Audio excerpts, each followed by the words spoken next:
Common निकाल दो। नहीं, 2 का अटेम्प्ट किया था, 2 गलत हो गया और एक अटेम्प्ट किया था। बाकी मैं मतलब फिजिक्स में 24 का है, कोई बात नहीं, अगले साल तुम लोग भी लिखोगे है ना, बस एक ही साल बचा है। v हट गया और ये है m इंटू ए प्लस, इस ब्रैकेट को भी ओपन कर दो, kx plus k delta minus mg is equal to, but mg और k डेल्टा तो सेम है, इन दोनों का डिफरेंस 0 हो जाएगा ना। k डेल्टा को mg रखो, ये वाला k delta, because k delta is equal to mg,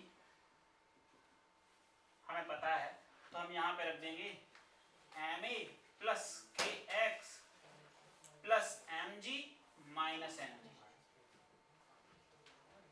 ये टर्म हट गई, करेक्ट। क्या बचा ये,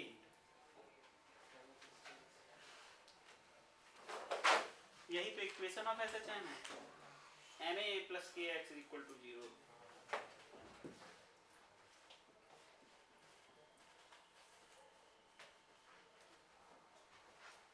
कहीं फोर्स की बात ही नहीं की हम, एनर्जी लिखे थे बस। अगर आपको प्रॉपर एनर्जी लिखनी आ गई, बस पूरा एनर्जी इक्वेशन लिख के डिफरेंशिएट कर दो, डेफिनेटली इक्वेशन ऑफ SHM आएगा, यही इक्वेशन ऑफ SHM है।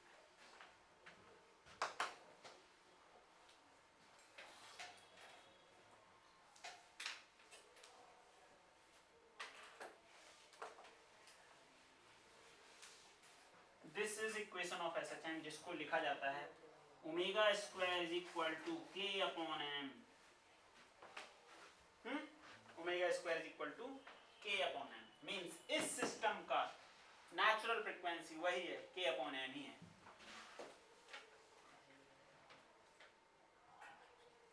मींस भले ही डिफरेंट टाइप का दिख रहा है, हॉरिजॉन्टल फोर्स भी लग रहे हैं, एक्स्ट्रा एलोंगेशन भी है स्प्रिंग में, but it is same problem as previous, omega same है, ठीक है ना। x आ गया, time period of oscillation 2 pi root of m by k, frequency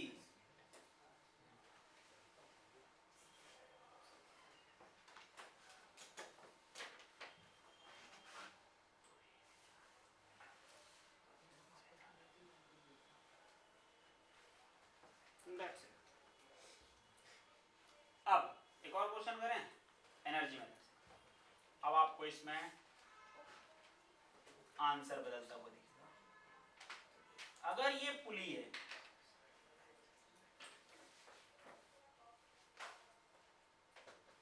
pulley of moment of inertia I and radius R, अच्छा ये combined problem है, लेकिन अभी नहीं करते हैं इसको, पहले एंगुलर SHM करते हैं, फिर एंगुलर और लीनियर दोनों को कंबाइंड कराते हैं, ठीक है ना, हो जाएगा एनर्जी मेथड से। पुली आ गई ना, पुली भी तो ऑसिलेट कर रही होगी, उसमें भी तो काइनेटिक एनर्जी होगी कुछ ना कुछ, तो हर टाइप का कॉम्प्लिकेटेड प्रॉब्लम भी एनर्जी मेथड से इक्वेशन ऑफ SHM बनाना आसान हो जाता है। इस क्वेश्चन को ध्यान रखना, हम कंबाइंड SHM में करेंगे, ठीक है। अब देखो इसका दूसरा देता हूं एनर्जी मेथड से करने के लिए,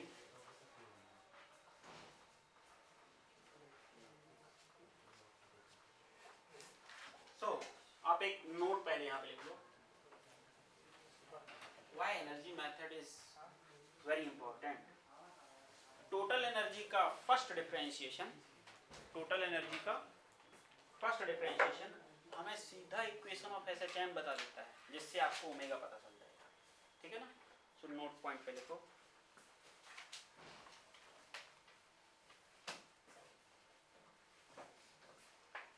differentiation of total energy with respect to time, differentiation of total energy with respect to time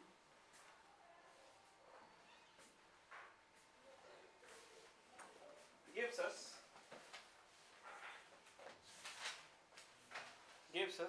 equation of SHM, gives us equation of SHM directly force की, डिस्प्लेसमेंट की, या कौन सा फोर्स कहाँ लग रहा होगा, कितनी स्प्रिंग्स हैं, कुछ नहीं सोचना। बस जो भी स्प्रिंग्स हैं वो सारी की सारी स्प्रिंग्स की वजह से एनर्जी इन्वॉल्व होती है, ठीक है। तो इसके आगे लिखेंगे, अभी क्या लिखा हमने, last gives us equation of SHM directly. Okay, इसी में नेक्स्ट लाइन लिखना, इसको छोड़ के, in total energy equation, in total energy equation, in total energy equation, total kinetic energy of the system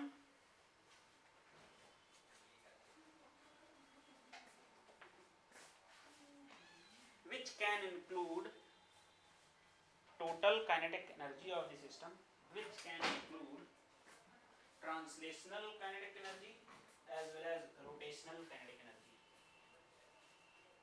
which can include translational kinetic energy as well as rotational kinetic energy, and total potential energy of the system, and total potential energy of the system which can include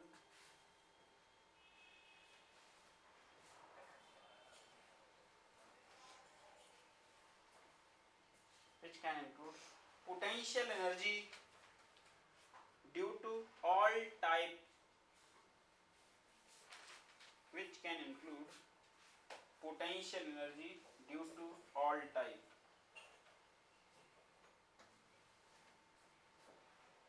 means अभी हमने जैसे इस question में किया, हमने दो type की potential energy लिखी थी, देखो ग्रेविटेशन की वजह से भी और स्प्रिंग की वजह से भी। अभी इलेक्ट्रोस्टैटिक जब पढ़ेंगे 12th में, तो वहां पे ग्रेविटेशन भी हो सकता है, इलेक्ट्रोस्टैटिक पोटेंशियल एनर्जी भी हो सकती है, स्प्रिंग भी हो सकती है, ठीक है ना। इसलिए हमने ऑल टाइप पोटेंशियल लिख दिया। क्लियर है क्या? सो आपको बस एक ही चीज ध्यान में रखनी है, जब भी आप टोटल एनर्जी लिखेंगे, ऑसिलेशन में इन्वॉल्व सारी पोटेंशियल एनर्जी, सारी काइनेटिक एनर्जी। अभी हम पुली जब लगाएंगे, पुली का मास और इनर्शिया दे देंगे, तो पुली की भी काइनेटिक एनर्जी लिखना पड़ेगा, फिर उसको डिफरेंशिएट कराएंगे उस टर्म को भी, ठीक है। तो सीधा इक्वेशन ऑफ एसएचएम उसके लिए, उस प्रॉब्लम के लिए बनेगा। नाउ हेडिंग डालो एंगुलर एसएचएम।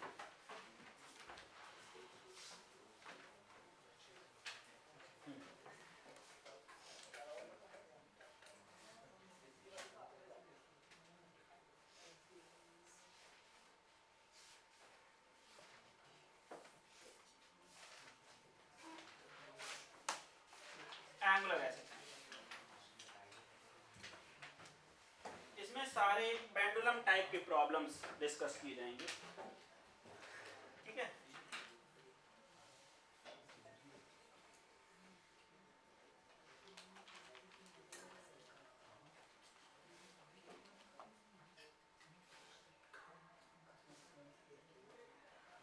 अगर initial angular displacement theta naught देके इसको छोड़ दिया गया है, तो ये धीरे धीरे धीरे पीछे आएगा किसी पर्टिकुलर थीटा पे, किसी पर्टिकुलर टाइम पे इसके थीटा की वैल्यू कुछ और होगी। वहां पे एक्स चेंज हो रहा था, यहाँ पे थीटा चेंज हो रहा है, ठीक है ना। तो theta is given as angular displacement,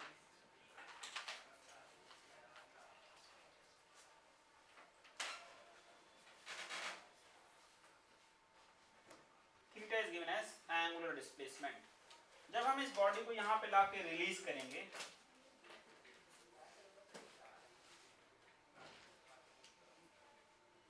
block के मास की वजह से mg, हिंज पॉइंट के अबाउट टॉर्क लग रहा है।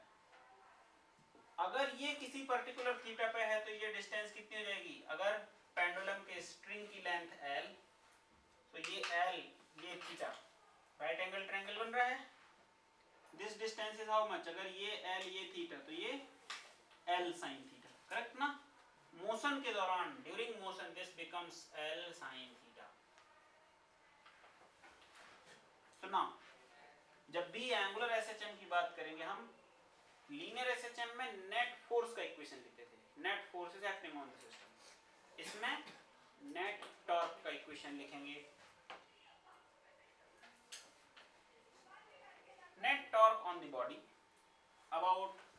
पॉइंट mg की वजह से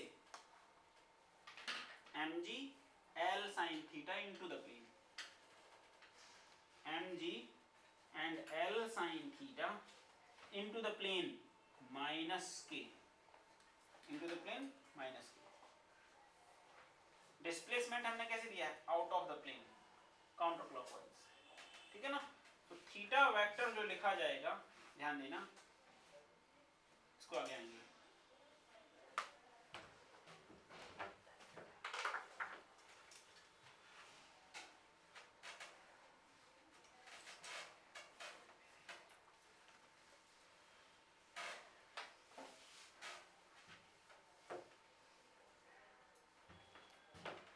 नेट टॉर्क के इक्वेशन को हम लिखते हैं for theta tending to zero, मतलब थीटा बहुत कम angular displacement, initial angular displacement very small होने पे हम लिखेंगे sine theta can be represented as theta and net torque will look like minus m into g into l theta and k. Theta vector is theta at any instant and k cap out of the plane. अगर block का कुछ भी initial displacement theta है out of the plane, इस side जाएगा तो into the plane. अब जैसे बॉडी इस साइड जाएगी तो फिर टॉर्क भी बदल जाएगा ना, उसमें इस साइड लगने लगेगा, मींस हमेशा पॉजिटिव, ठीक है ना। थीटा वेक्टर को ऐसे लिखा जाएगा, तो ये थीटा एंड के कैप को थीटा वेक्टर लिख दिया जाएगा।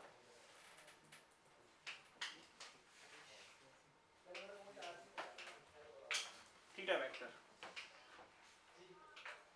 Now net torque is also written as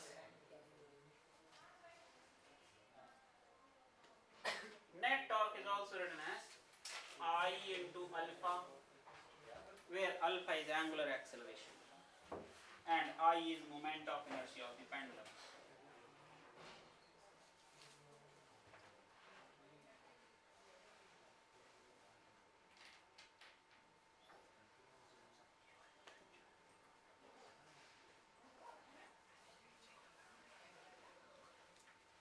Alpha is angular acceleration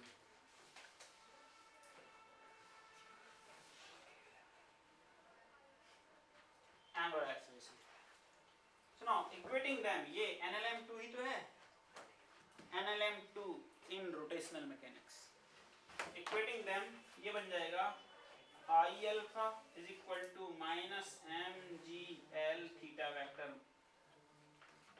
इसको इस साइड ले आओ,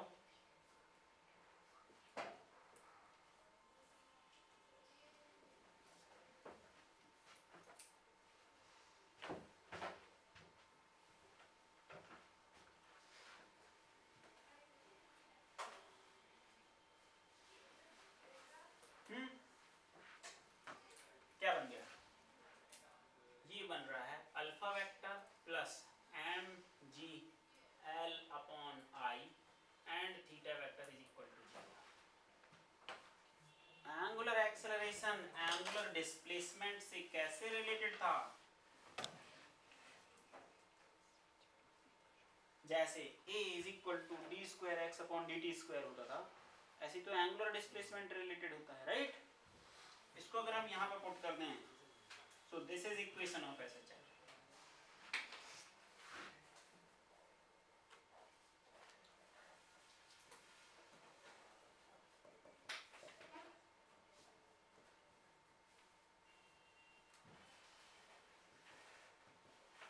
एंगुलर SHM के लिए वो इक्वेशन ऑफ SHM है, ठीक है।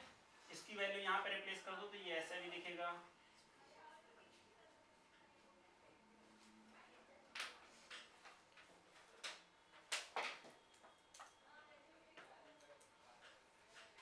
हम इसको कंपेयर करते हैं d square theta upon d t square plus omega square theta vector is equal to zero से, such that omega square will always be coming mgl upon I for the pendulum।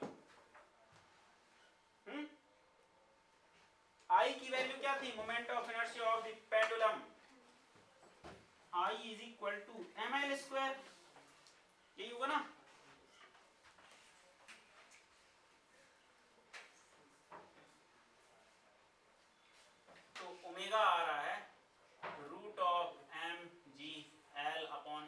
आई की value put करा दो, l से l, m से m cancel, angular frequency of the pendulum is g upon l, angular frequency of pendulum.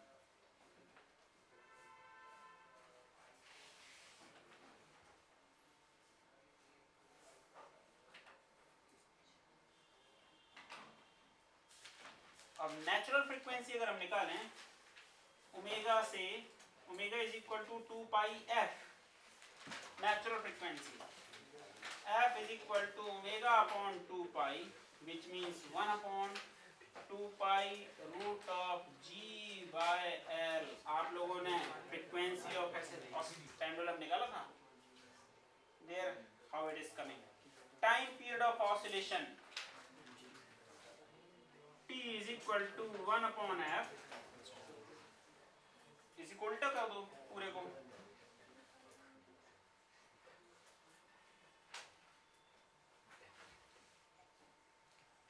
ये physics में हमने कहाँ पे यूज किए थे पहले, डायमेंशनल एनालिसिस में, time period of oscillation of pendulum use कर रहे थे, हाँ किए थे। और वहाँ पे बात करते हैं कि एसएचएम में इसका टाइम पीरियड कैलकुलेट करना सीखेंगे कि ये कैसे आता है, इट इज दैट, ठीक है। नाउ अगर टाइम पीरियड आ गया, फ्रीक्वेंसी आ गई, अब आप और भी कुछ निकाल सकते हैं, क्या थीटा कैसे चेंज हो रहा है टाइम के साथ, how does theta is changing with time. ये जो पेंडुलम को हमने किसी एंगल पे ले जाके छोड़ दिया था ना, for theta to be small, how does theta is changing with time.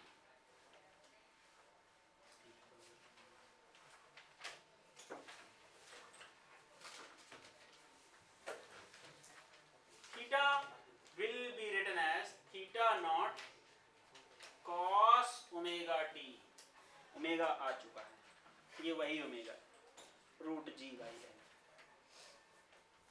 अलग अलग टाइम पे हमने उसको रिलीज कब किया था, t इज इक्वल टू 0 पे थीटा की वैल्यू थीटा नॉट थी ना, अब टाइम के साथ ये बदलेगा, किसी पर्टिकुलर टाइम पे थीटा की वैल्यू 0 भी हो जाएगी, ठीक है ना। तो दिस इज हाउ थीटा के इक्वेशन, और ऐसे भी हो सकते हैं, ये इक्वेशन हमें दे रहा है at t is equal to 0 theta is equal to theta naught and v is equal to 0, इससे आ जाएगा। now theta के other equations, theta naught sin omega t and theta naught cos omega t plus minus phi, और theta is equal to theta naught sin omega T plus minus five, ऐसे x के equation सीखे थे, theta के भी ऐसे equations बनते हैं। अभी जो हमने सॉल्व किया वो बस इसके लिए था, अगर हम पेंडुलम को वर्टिकल कंडीशन में वेलोसिटी देते तो साइन वाला बनता, t इज इक्वल टू 0 पे डिस्प्लेसमेंट तो 0 है लेकिन वेलोसिटी नॉन 0, ठीक है ना, कुछ वेलोसिटी है। नाउ पेंडुलम का दूसरा प्रॉब्लम है एंगुलर एसएचएम में, अगर पेंडुलम को हटा के एक रॉड को डिस्प्लेस कराया जाए, rod of mass m length l, उसका एसएचएम इक्वेशन कैसे निकालेंगे।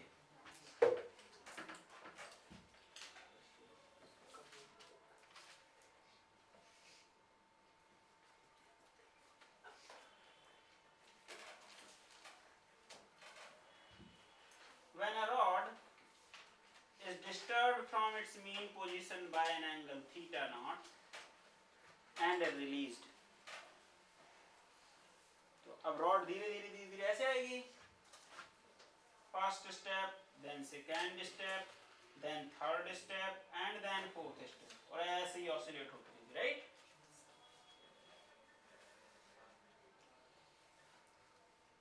ऐसे ही ऑसिलेट होती रहेगी। What is the time period of oscillation,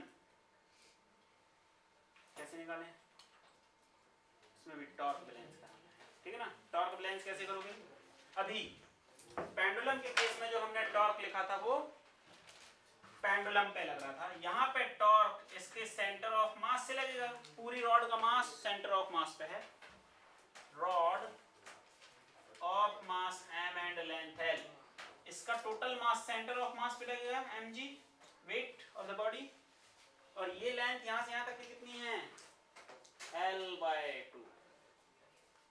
So now how much torque it will be? Net torque जो होगा सिस्टम पे वो आएगा m into g into L/2 sine theta minus के। याद रखना मैंने उस टाइम पे ये डिस्टेंस लिखवाई थी, ये कितना हो जाएगा L/2 sine theta, mg and L/2 into the plane. When theta tending to 0, sin theta is written as theta and theta vector is written as theta and k cap. Theta and k cap. So this equation turns out to be, बस सब कुछ same रहेगा previous equation की तरह, बस torque बदल गया। तो टॉर्क बदलने के हिसाब से और मोमेंट ऑफ इनर्शिया भी रॉड का अलग है। Net torque is equal to minus m g l upon 2 theta vector. Okay, now net torque also equal to I alpha, equating them, I alpha is equal to minus mgl upon 2 theta vector। इसको इस side लाएंगे I alpha plus mgl upon 2 theta vector is equal to 0। now इसमें I को divide करा देंगे,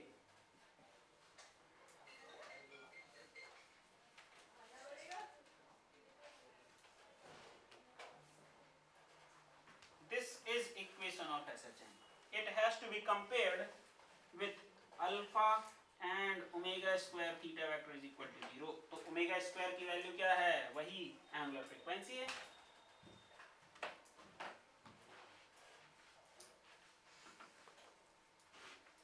omega square is m into g into L upon 2I। I is the moment of inertia of the rod।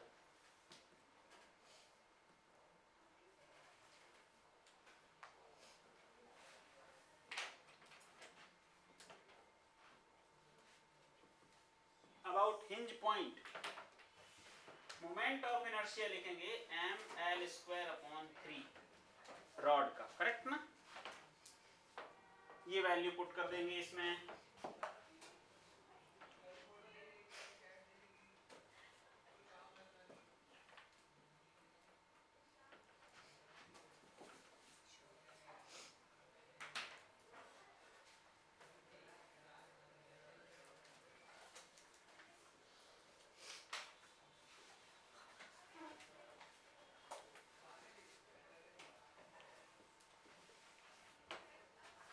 angular frequency of the pendulum, rod pendulum।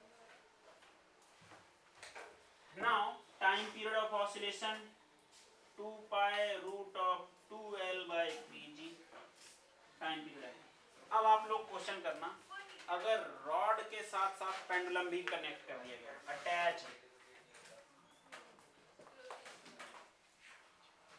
Rod का mass small है, pendulum का mass capital है।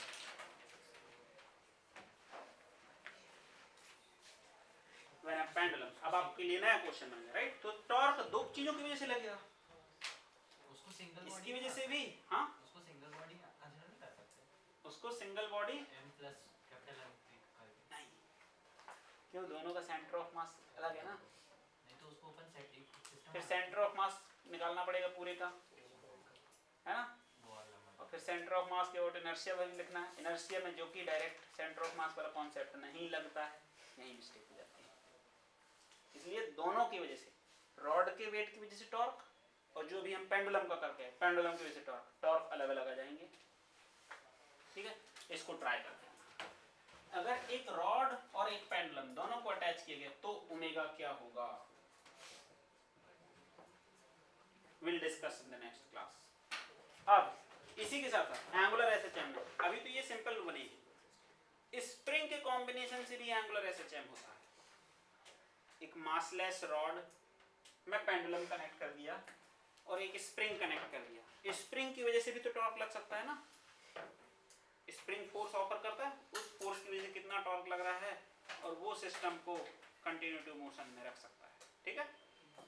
So torque due to spring force भी लग सकता है, angular SHM spring की वजह से भी होते हैं। वी विल डिस्कस, तो दो वैरायटी और हैं अभी नई एंगुलर एसएचएम की, उनको डिस्कस करेंगे नेक्स्ट, फिर उसके बाद कंबाइंड क्वेश्चंस में आएंगे, कंबाइंड प्रॉब्लम्स, ठीक है। इस क्वेश्चन को करके आना, बगैर इसके नहीं बढ़ेंगे आगे। Bye everyone.